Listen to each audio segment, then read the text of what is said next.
One of the most important achievements of the European Union is the single currency of certain member nations. The road to the creation of the euro was long and bumpy. Its introduction required the harmonization of the economies of participating member states. To make the changeover from their national currencies as smooth as possible, member states had to establish a system of uniform economic criteria and common institutions. Emlékfilm Lámfalussy played a major role in this process and was known as the father of the euro. Not only does the single currency have its own story, but so does Lámfalussy. He was himself a real European.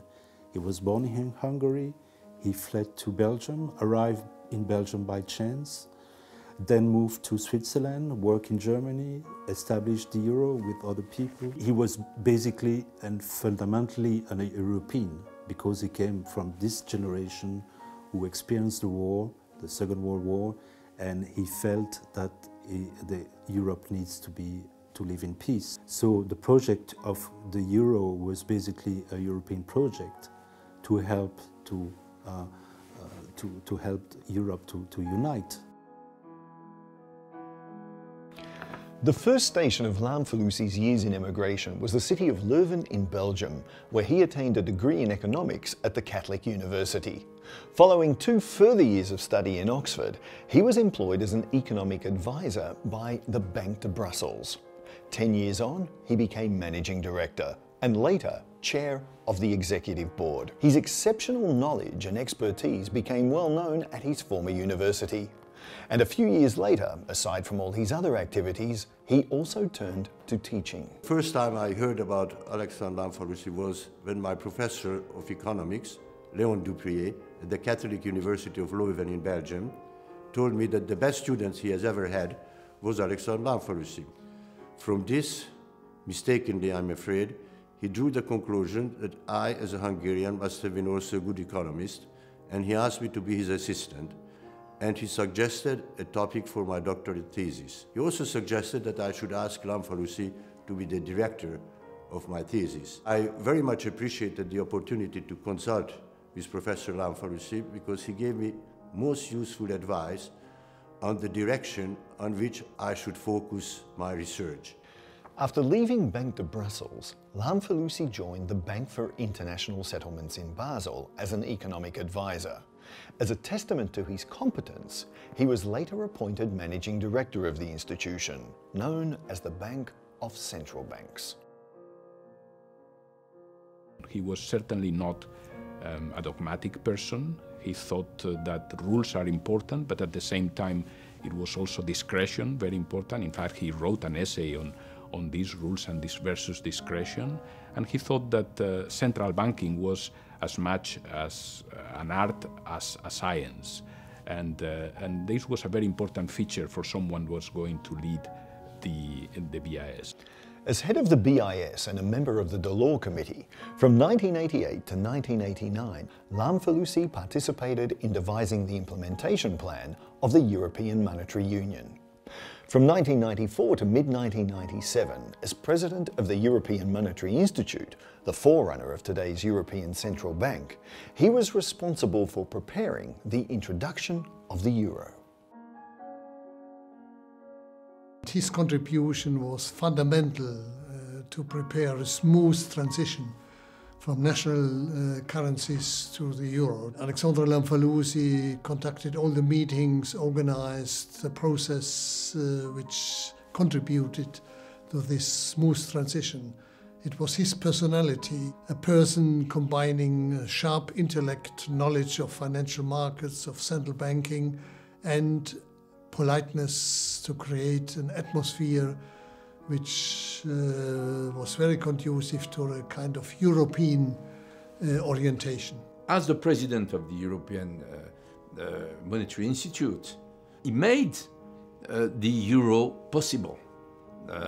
Because the first years before the creation of the euro, between the Maastricht Treaty and the introduction of the euro in 1999, have been absolutely critical for the creation of the European currency, and Alexandre played a major role during this period. So I think we can consider him as the father of the euro. His task, however, didn't end with the introduction of the euro. As a member of the Euro 50 group, he kept a close eye on the fate of the single currency and the monetary union. It was more than 10 years before the euro crisis, more than 10 years. And at that time, I visited a few people, and the first one I visited was Emlékfilm Lámfalussy. And I told Alexandre, don't you think that everybody thinks that it is the end of the story, we have created the European currency, but we know, because we are very well aware of what we have been doing, that there are still a lot of problems ahead. And we should create a watch group. I do think that without Alexandre, the Euro 50 group would not have existed, obviously, and would not be what it is today. Apart from the introduction of the single currency, Lámfalussy can also be credited with another significant success. In the early 1980s, as Deputy General Manager of the BIS, he saved his homeland, Hungary, from potential financial collapse. Alexander Lámfalussy was closely involved in the discussions between the Hungarian Central Bank and the BIS when they were negotiating some kind of credit facilities at the beginning of the debt crisis of the 80s.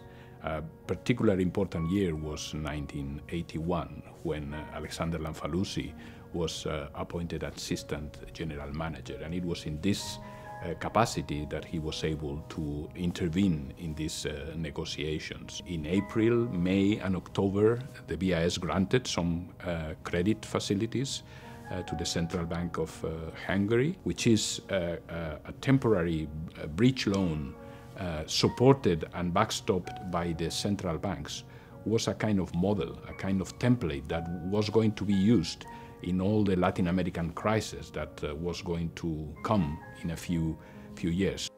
And even later on, he still kept an eye on Hungary. We had a closer cooperation when I returned to Hungary in April 1990. He was first advisor to the Antal government and later to the Orbán government, and I was Deputy Governor of the National Bank of Hungary. We often consulted on various issues, and we very much appreciated his insights. He had a very innovative mind, practical, pragmatical approach to the issues of the day, and had a very logical mind, explaining his argument in a very clear, understandable way. Alexander Lámfalussy's achievements were accompanied by distinctions and commissions. These include a Belgian noble title of Baron, Chair of the Committee of Wise Men on the Regulation of European Securities Markets, Commander in France's Legion of Honor, Order of Merit of the Federal Republic of Germany, Grand Officer of the Order of Leopold, the Popovich Award, the Grand Cross of the Order of Merit of the Republic of Hungary, and external member of the Hungarian Academy of Sciences. He was one of the most impressive personalities in central banking I've ever met. He was not only a master of theory, but also of practice in financial markets. This again led a deep influence on my thinking. Alexandre was so successful because he used to listen, to ask for questions and to listen to the people. He was a very open mind. Lámfalussy was a convinced humanist and really a true European and citizen of the world. I think really he was a wise man, and I think that requires experience, and he had experience in the banking as a private banker, but also in the public sector. He has the tremendous intellectual capacity. He was an extremely good economist, and he had a very wide perspective, a systemic perspective, as we call it today. But also he was able to explain very complex things in very simple words. Aside from his work, he also had time for his wife and 4 children. In a way, he was a very busy father by his profession, but he was also very present in following us as young children. So for the most important question, he was always there. The dinner was a very important part of our family life because this is where we were sharing everything. What happened to us at school and what happened to them, to my mother or to my father at work. I had economic lessons every day at dinner. When he was speaking about his work, I was taking lessons from a special teacher. Lámfalussy was a humble man, for whom awards, titles and positions were never important. Throughout his entire life, he worked towards a far more elevated goal. When we made the interviews for the book a few years ago, the last question was about that. Why are you, what was behind your work? And he said Europe.